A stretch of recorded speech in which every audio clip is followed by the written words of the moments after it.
আজ আপনাদের সঙ্গে শেয়ার করব নতুন ধরনের পুরি, রাঙালুর নোনতা পুরি। কড়াইশুঁটির পুর ভরা রাঙালুর নোনতা পুরি খেতে অসাধারণ। মিষ্টি পুরি খেতে খেতে যখন বোর হয়ে যাবেন তখন এই পুরিটা বানিয়ে দেখুন, খুব ভালো লাগবে, সবাই প্রশংসা করবে আর খুব তাড়াতাড়ি হয়ে যাবে। তাহলে রেসিপিটা দেখতে হয়। এখানে আমি রাঙালু সেদ্ধ করতে বসিয়ে দিয়েছি। নরম হওয়া পর্যন্ত সেদ্ধ করে আমি ঠান্ডা করে নেব। এদিকে আমি মিক্সিং জারে কড়াইশুঁটি দিয়ে দিলাম দুটো কাঁচা লঙ্কা আর অল্প একটু নুন দিয়ে আমি এটাকে জল বিনা পিষে নেব।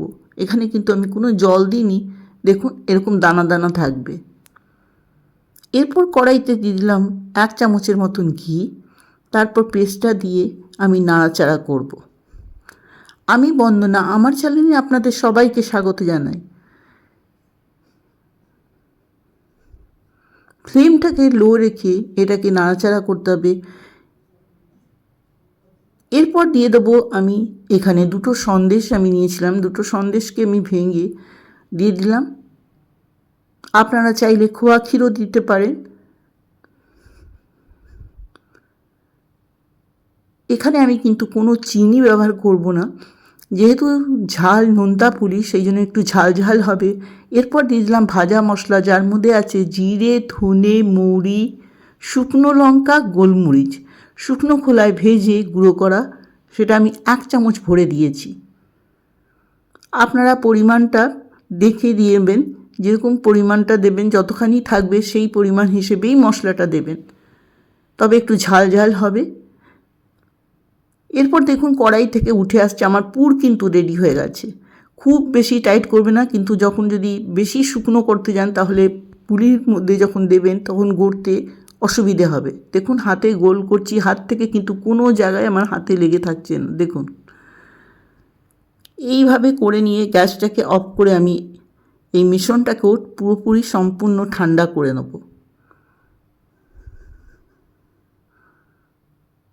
এদিকে আমার রাঙালু সেদ্ধ করে রাখা আছে, সেটাকে ঠান্ডা করার পর আমি গ্রেটারের সাহায্যে এটাকে পুরো গ্রেট করে নেব, কিন্তু কোনো যেন গুটলি না থাকে।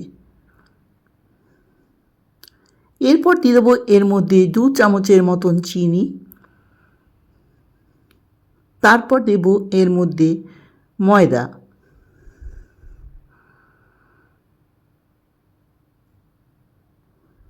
ময়দাটা আমি যতটা প্রয়োজন হবে ততটাই দেব, তবে খুব বেশি ময়দা দেবেন না, তাহলে শক্ত হবে পিঠে আপনাদের।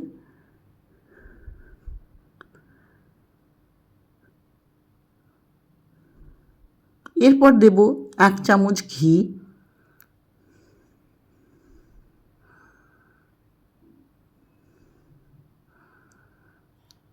যেহেতু পুরটা নোনতা সেই জন্য আমি এখানে নুন ব্যবহার করিনি, আপনারা চাইলে কিন্তু অল্প একটু নুন দিতে পারেন, আমি দিইনি।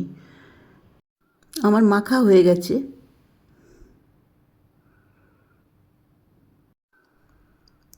এরপর আমি পুরিগুলোকে গড়ব, অল্প করে লেচি নেব।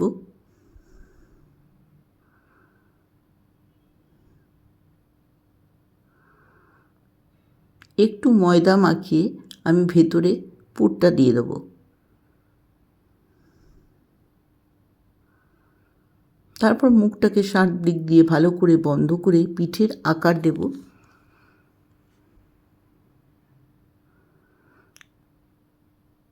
দেখুন এইভাবে আমি সবগুলোকে এইরকম করে গড়ে নেব।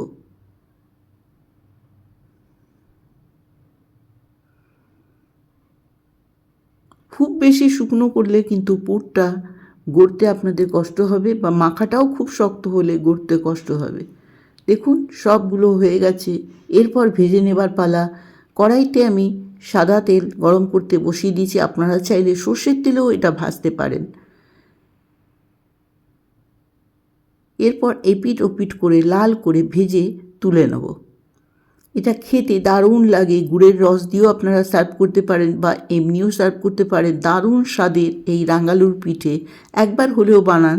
আর আজকের রেসিপিটা আপনাদের কেমন লাগলো এটা অবশ্যই আমাকে কমেন্ট বক্সে জানাবেন। যদি ভালো লাগে আত্মীয় স্বজন বন্ধু বান্ধবের মধ্যে শেয়ার করবেন। ভালো লাগবে। আবারও কোনো নতুন রান্না নিয়ে আপনাদের সঙ্গে দেখা হবে। ততদিনের জন্য আমাকে অনুমতি দিন। ভালো থাকবেন। নমস্কার।